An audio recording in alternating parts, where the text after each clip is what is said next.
Hello, church. I pray that you have this week been reminded of the goodness and the blessings of God in your life. A number of years ago, we were doing some work in our backyard, and we wanted to use some of this decorative rock, not the small little pebble types, but the bigger pieces of rock. And so I went to a place that was selling this type of rock, and I went up to the person in charge, and I was just kind of curious, now how much does this rock cost? And the person defined it this way. He said, well, a one-person rock is so much. A two-person rock is $5 more, and a three-person rock is $5 more. And so just to gain some clarity for myself, I said, do you mean to tell me then that a one-person rock is a rock that I can take and put into my van myself? And the person said, yeah, that's what I mean. And so I went over to the rock pile, and I looked at the different pieces of rock, and there's certain rocks that I wanted, and I tried to find the biggest piece of rock that I could possibly lift. And I remember straining to get this rock into the back of my van so that I could save $5 on a rock. And I remember driving down the road after I had paid, so proud of myself that I had put this rock, which actually I thought was a bigger than a one-person rock, into my van so I could save that money. And I remember arriving home, and I got home and I said, hey, Joel, come out, give me a hand unloading this rock. And I told him the story. And I told him about how I saved the $5, and he was impressed that I was able to get that rock in the van. But it was so much easier with the two of us to take that rock out of the van. You know, in life, we were created by God. We were designed by God to do life together. But not only were we created by God and designed by God to do life together in life in general, but also in faith. I think there's times that we can fool ourselves into thinking, you know what, I can do this. I can walk the faith journey on my own. I can struggle through, or I can carry the weight of life. But God has designed us, made us to be a part of a community. He's created us to be a part of a body to encourage and to build up one another. Let me read some verses to you from Romans chapter 1. This is what Paul says.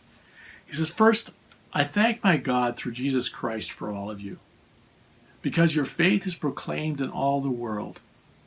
For God is my witness, whom I serve with my spirit in the gospel of his Son, that without ceasing I mention you always in my prayers, asking that somehow by God's will I may now at last succeed in coming to you. For I long to see you, that I may impart to you some spiritual gift to strengthen you. That is, that we may be mutually encouraged by each other's faith, both yours and mine. There's two things that I want to draw to your attention from these verses: prayer and longing. We see here that Paul was praying for the believers. And this has been one of the themes this last year as we have tried to encourage you to be continually praying for one another. Paul prayed for the believers. Have you ever been encouraged because you knew that someone was praying for you? Have you ever been given strength to go on, to continue on, to make it through something difficult because you knew that someone was praying for you? I know I have.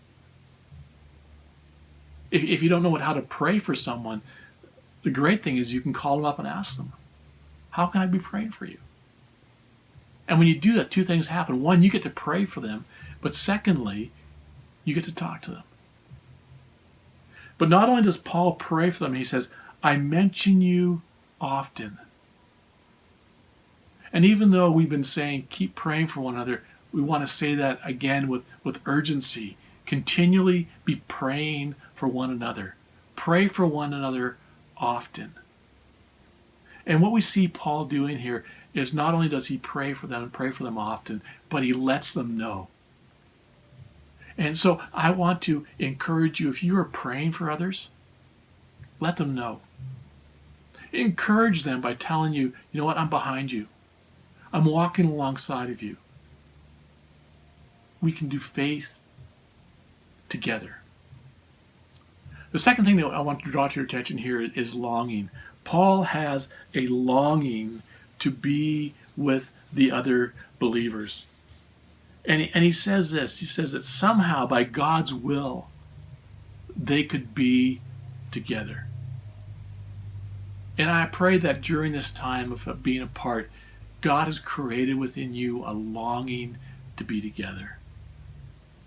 You were not, like I said before, made to walk through faith on your own. Long that God would give you that desire that one day we again could meet face to face. And the reason Paul desires this is because he desires that he would encourage them, but also that they would encourage him. He prays and he longs. Well, you say, I definitely been praying for others. Again, I just encourage you, keep doing that. We thank you for your prayers.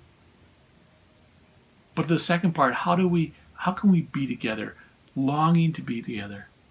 Well, we've got some exciting news. This is the exciting news. Partway through the month of February, we are going to be launching a 6-week series in the gospel communities. And if you are a part of a gospel community, your leader should be contacting you, connecting with you if they haven't done so already. If you've never been a part of a gospel community or a small group but would like to, we are going to be adding to these groups. We're going to be starting some new groups. And this is an opportunity to come together.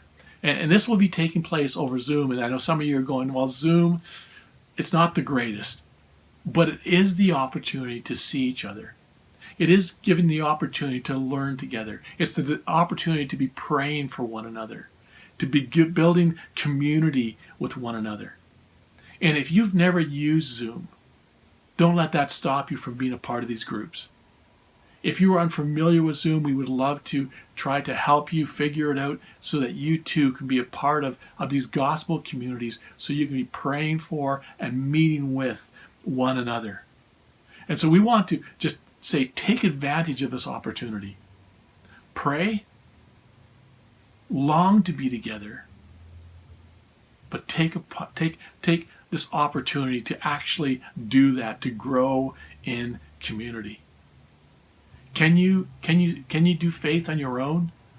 Can you struggle through on your own? Can you carry the weight on your own? For a little while you can. But we were created by God, designed by God to be a part of the body. And so we want to encourage you this week to connect with those around you in this way. Have a great week. God bless.